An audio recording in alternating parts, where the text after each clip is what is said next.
Tudo bom, pessoal? Vamos falar aqui da norma para trabalho de conclusão, a norma BNT NBR 14.724 de 2011, ainda em vigor.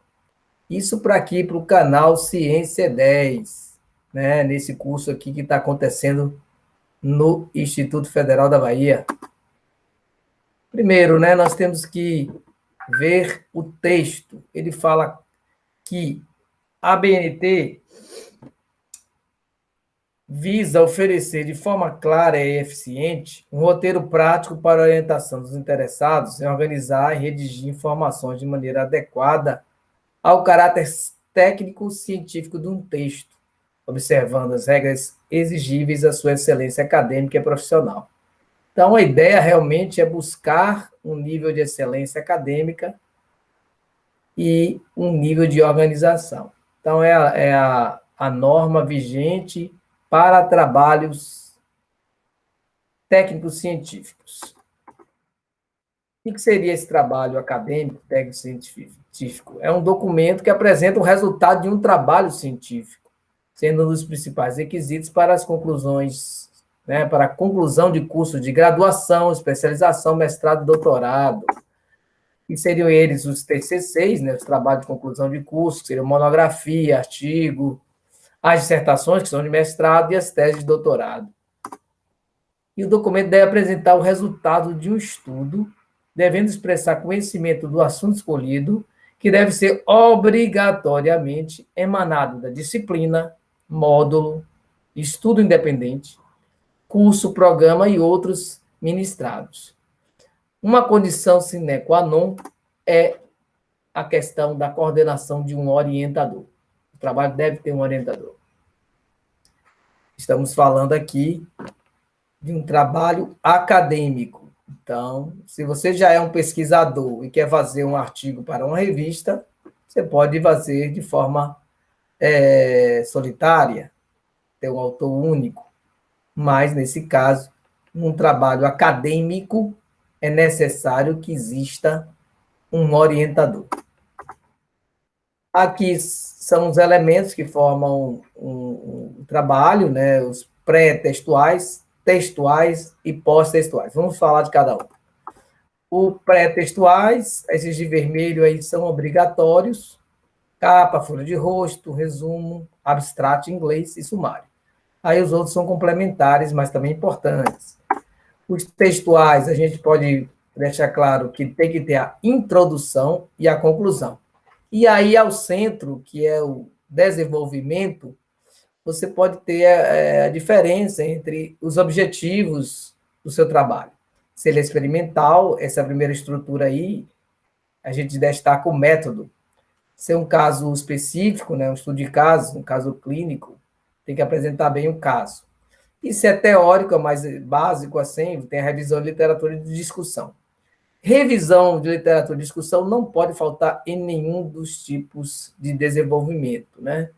Então, em todos, a revisão de literatura e a discussão.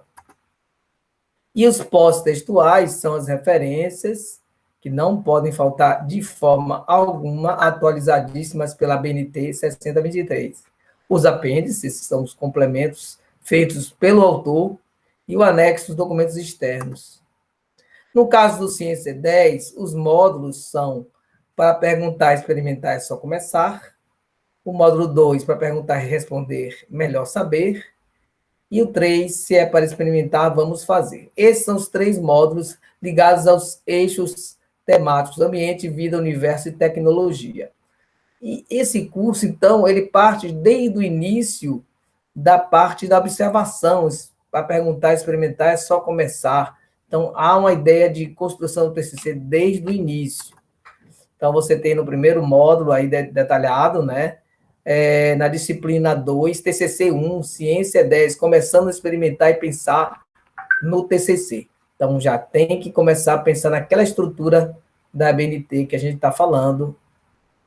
O módulo 2 já tem o TCC 2, Fundamentos do Projeto de Investigação, e a investigação para o ensino de ciência.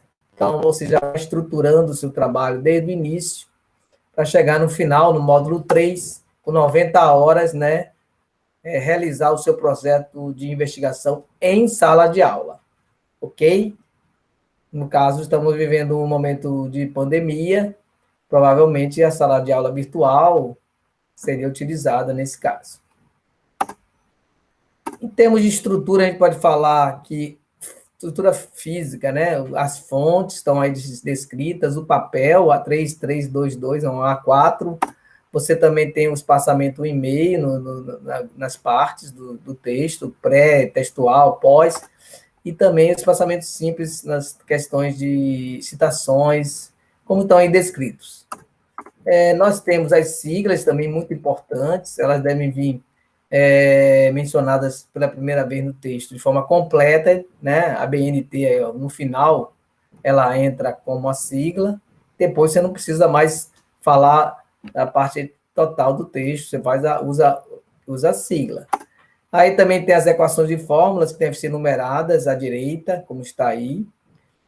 E a gente tem mais alguns detalhes, né, da BNT. As ilustrações, você tem o título da figura em cima e a fonte embaixo, né, a fonte da ilustração pode ser uma figura como essa, pode ser um gráfico, e tem o tamanho da fonte aí, ó, 10 e 10. Bom, as tabelas muito importantes no estudo de um trabalho acadêmico, científico, ela tem essa estrutura aí. Observe que o corpo dela, ela não tem linhas verticais e também no interior, né, dentro não tem também a parte das linhas horizontais. Só no início e no fim que tem as linhas horizontais. E observem aí o tamanho da fonte, né, só é 12 internamente. Então, nós estamos falando da 14.724.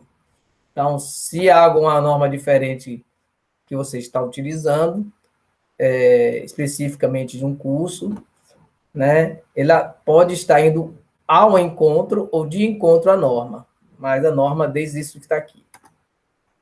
E se a tabela passar de uma página, você tem que colocar o cabeçalho novamente, tá bom? E, claro, o termo continua, continuação ou conclusão. A nossa norma foi uma das referências, o guia para elaboração de trabalhos aqui da USP, de José Roberto Plácido e Valéria Cristina, né, que está nesse link, e o PPC da especialização em ensino e ciências, anos finais do ensino fundamental, Ciência 10, né? O PPC do Ciência 10 também foi nossas referências. Então, obrigado, até a próxima.